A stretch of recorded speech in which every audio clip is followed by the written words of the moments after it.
Hello and welcome to Fast and Factual on Firstpost, where we get you the top 50 stories from around the world. I'm Alison LaGrange, coming to you live from Durban, South Africa. Let's begin. In our top stories, Iran-backed Hezbollah was attacked once again. This time, the walkie-talkies used by Hezbollah members exploded in Beirut, southern and eastern Lebanon. The latest explosions killed at least 20 and wounded over 450 people. This comes a day after pagers used by a Hezbollah group exploded and killed at least 12 people. The blasts also injured nearly 2,800 others. Meanwhile, Hezbollah has blamed Israel for the fatal attacks. Meanwhile, Israeli Defense Minister Yoav Gallant has said that the war is entering a new phase. He said the war's center of gravity was moving toward the north. The comments were made before a series of explosions took place in Lebanon over the past 2 days. Saudi Arabia's Crown Prince Mohammed bin Salman has said the kingdom will not recognize Israel without a Palestinian state. He added that the kingdom will not stop its efforts to establish an independent Palestinian state with East Jerusalem as its capital.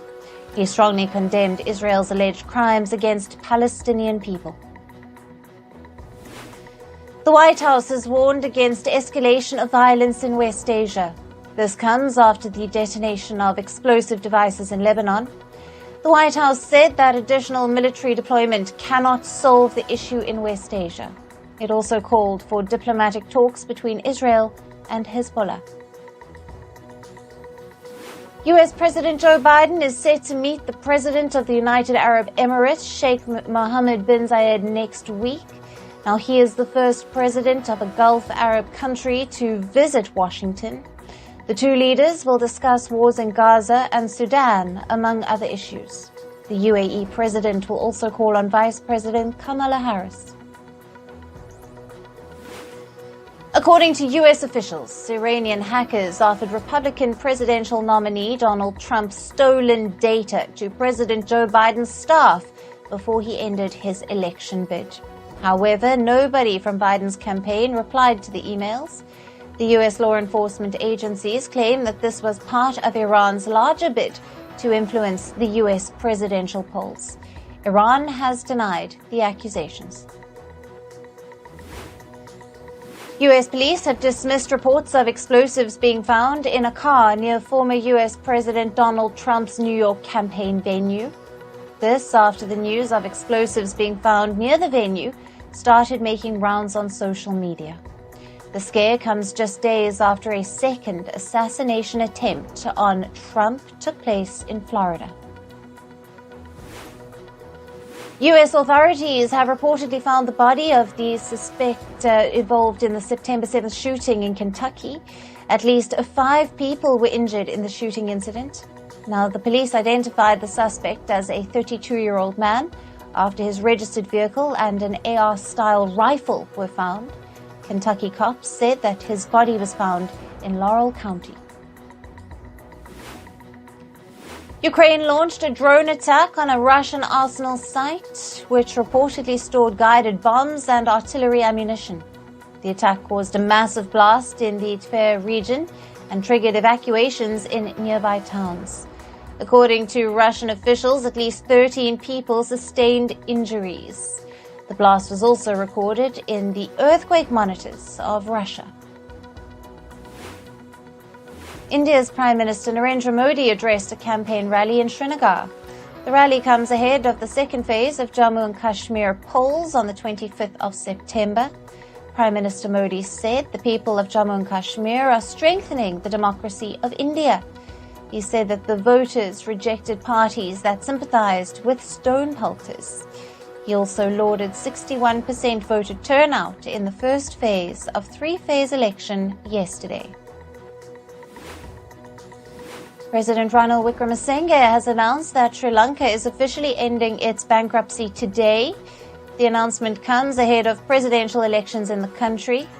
As many as 38 candidates are contesting for polls on the 21st of September, and over 17.1 million registered voters are set to choose their new president. after the country faced an economic crisis. And Venezuelan opposition leader Edmundo Gonzalez claimed that he was forced to sign a letter accepting President Nicolas Maduro's election victory.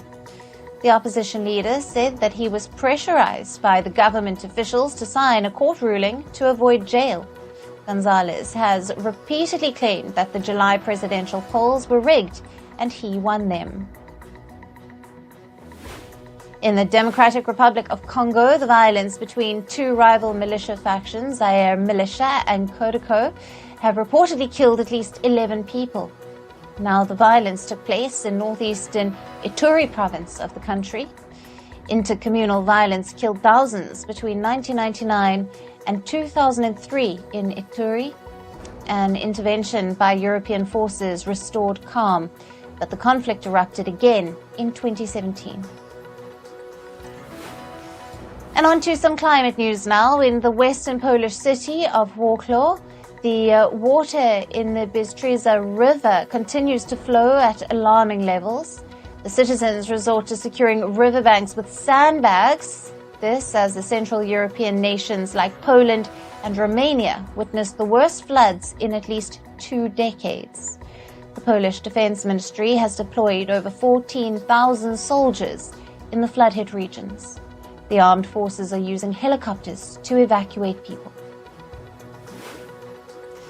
And Peruvian President Dina Boluarte declares a state of emergency in 3 regions. Now, these regions include northern Peru's Amazonas, Saint Martin, and Ucayali. Now, the decision to impose a state of emergency comes as forest fires continue to devastate parts of Peru. The blazes have killed at least 16 people and torched croplands. The president says Peru has registered 238 fires, out of which some 80% were controlled.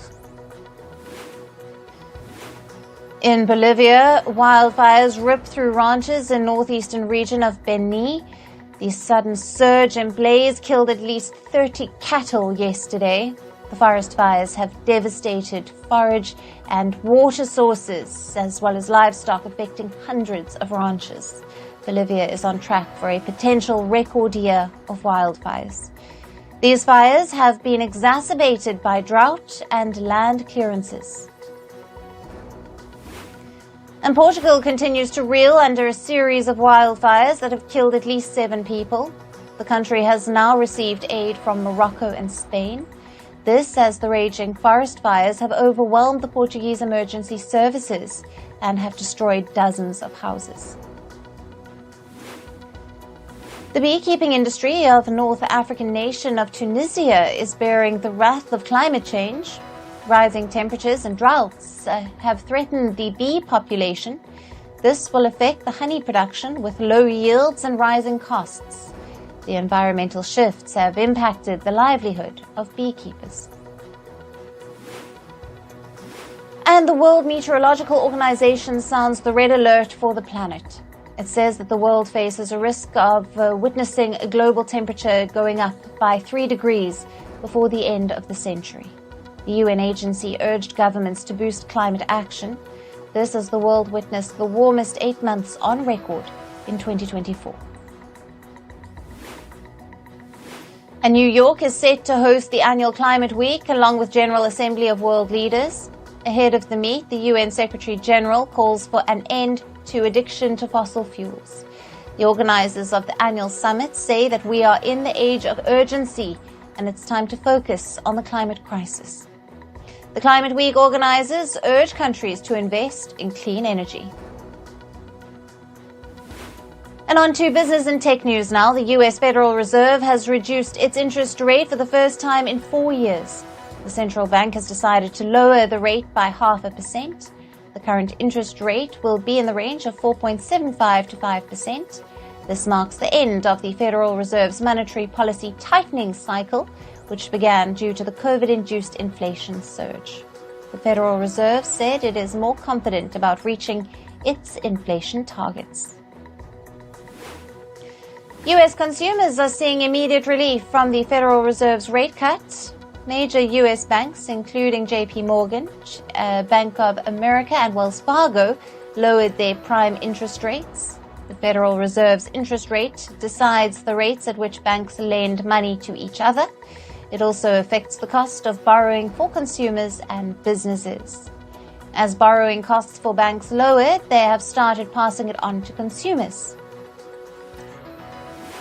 Meanwhile, the U.S. stock market ended in the red last night, even after the Federal Reserve's big rate cut. As the central bank announced the decision, all U.S. market indices, including the Dow Jones, the S&P 500 and NASDAQ, soared to new heights. However, they had pared gains in later trading hours as the Federal Reserve's chief, Jerome Powell, delivered his remarks on the decision. Analysts say that Powell's speech dashed investors' hopes for another rate cut in November. Asian stock markets rose as investors cheered the Federal Reserve's interest rate cut. Japan's Nikkei 225 climbed over 2.2%, while Hong Kong's Hang Seng index rose by 1.8%. In India, the Sensex and the Nifty touched new highs in early trading. And American plane maker Boeing says it is temporarily furloughing tens of thousands of workers. This is in response to its U.S. factory workers' strike, which has been ongoing since last week. The firm's CEO said that a selective group of employees will be discharged from work for a week without pay. This furlough will happen every 4 weeks until the strike ends. Boeing's move aims to cut costs as over 30,000 of its U.S. factory workers strike for better pay. Meanwhile, in a boost to Boeing, Chinese aircraft lessor China Development Bank Financial Leasing is ordering 50 Boeing 737 MAX 8 jets.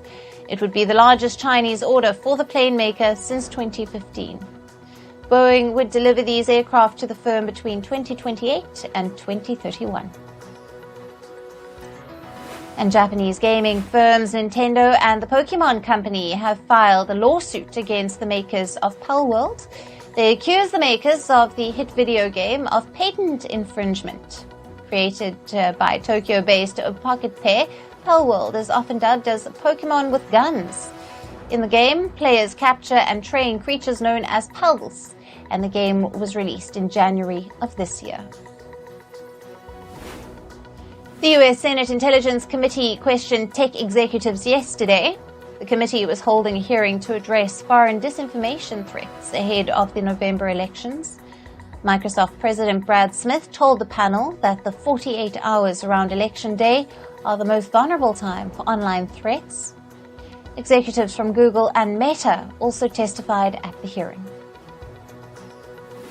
And Google's parent firm Alphabet has asked a UK tribunal to dismiss a lawsuit against it. The lawsuit accuses the tech giant of abusing its dominance in the online search market.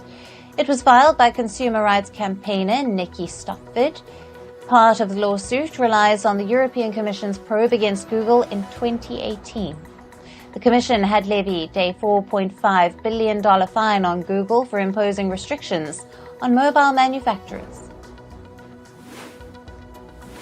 And some Brazilian users have reportedly regained access to social media platform X. This comes even as the country's top court has imposed a nationwide ban on the platform. Reports say a new update by X has allowed users to return to the platform. Now, the platform has changed the way it accesses servers in the country. Moving on to sports, and we start with cricket. Afghanistan has secured their first ever win over South Africa. They notched an easy 6-wicket win over the Proteas in the first of 3-match one-day international series. South Africans captain Aiden Markram chose to bat first. The Afghans bowled out the Proteas for 106 runs in 33.3 overs. Afghanistan comfortably finished at 107 for 4 to humble their opponents. Ricky Ponting has been appointed as the head coach of the Indian Premier League outfit Punjab Kings. He has signed a 4-year contract with the franchise. The 49-year-old is dubbed one of the greatest batters of all time. Ponting has previously coached Delhi Capitals and the Mumbai Indians in the IPL. And reports say the 2025 IPL mega auction is likely to be held in November or December. It could reportedly be held in West Asia. Some potential venues being considered include Doha, Abu Dhabi, and Saudi Arabia. The auction's rules are yet to be announced. In football, Czech club Sparta Prague has won their first Champions League match in 21 years. They defeated an Austrian side named Red Bull Salzburg 3-0. This was Sparta's first appearance in the competition after almost 19 years. The Czech champions last played in 2005. And Manchester City started their Champions League campaign with a draw. They played against Inter Milan and were held to a goalless stalemate. Man City were lackluster throughout the game. Adding on to their woes was Kevin De Bruyne's injury that forced him to sit back after half-time. Inter Milan's boss, after the match, said his club produced a giant performance. And Italian side AS Roma have sacked their head coach Daniele De Rossi. The club said the decision was in the best interest of the team. Rossi has spent nearly 2 decades at Roma as a player. He took over as coach in January and now leaves the club just after 4 matches of the Serie A season.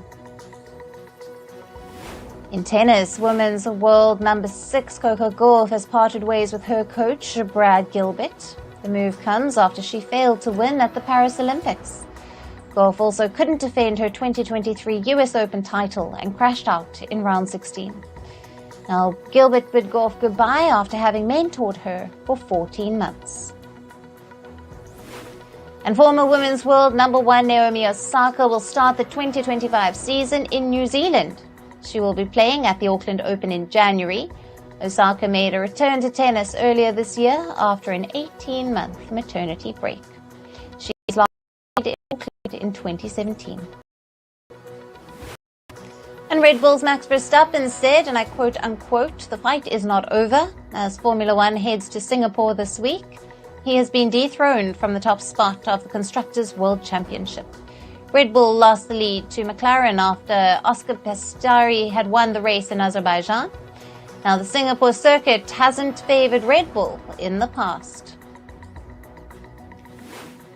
And Ukraine's heavyweight boxing champion Alexander Usyk was briefly detained at Poland's airport. Reports say the authorities felt Usyk wasn't fit enough to travel. Usyk claims some misunderstanding led to the detention. Upon Ukraine's intervention, Usyk was released. In entertainment news, rapper Shan Comes has been denied bail again in the federal sex trafficking case. A New York City judge said that there are no convincing conditions to guarantee that if Combs is released, he will not tamper with witnesses. The rapper has been charged with sex trafficking, racketeering, conspiracy, and transportation to engage in prostitution. Meanwhile, the Docu series is now under development on rapper Shan Combs. It will track the rise and fall of the rapper. The series will also follow the allegations on him and the alleged illegal activities that he has been a part of. The Docu series will come out in 2025. And singer Zayn Malik has announced his first ever solo tour. He calls it the Stairway to the Sky. The former One Direction band member will perform in the US and the UK. His concerts will begin on the 23rd of October in San Francisco. And British rock band Coldplay is all set to perform in India again. They will perform in the city of Mumbai in January next year. It will be a part of their Music of the Spheres World Tour. Coldplay previously performed in India in 2016. And actor Katie Leung has been roped in to play the role of an antagonist in Bridget in Season 4. She will be seen as Lady Araminta Gunn in the show. Leung is known for her role in the Harry Potter franchise, where she played Potter's first love interest. The production of Bridget in Season 4 has already begun in London this week. And South Korean actor Kimu Bin is now cancer-free. He revealed this during an interview while promoting his upcoming film. The actor poured his heart out and said that there was a time when he just had 6 months to live. He said he maintained a positive attitude during the treatment, which helped him. And Jennifer Lopez and Brett Goldstein will star in an upcoming romantic comedy. It has been titled Office Romance. Goldstein will also write its screenplay. This comes after Lopez found success with her recent films like The Mother and Atlas. And the first trailer for Kill 'Em All 2 was released by its makers. It stars Jean-Claude Van Damme and Jacqueline Fernandez. The video shows how the life of a retired spy turns upside down when an old enemy seeks revenge. The film will release on the 24th of September. And actor Nicole Kidman has opened up about the insecurities she went through during her youngster years. The actor says that she was teased for being a girl whose height is 5 feet 11 inches. She recalls it being not kind. Kidman says her whole life she wanted to be 5 feet 2 inches tall with a curvaceous body. And David Schwimmer says that he doesn't regret declining the Men in Black role that he was offered in 1997. However, he feels that if he had done it, then his career trajectory would have changed. The reason why he said no to the role was because its schedule conflicted with his directorial debut film. And with that, it's a wrap on this edition of Fast and Factual. Thank you for watching. Stay tuned.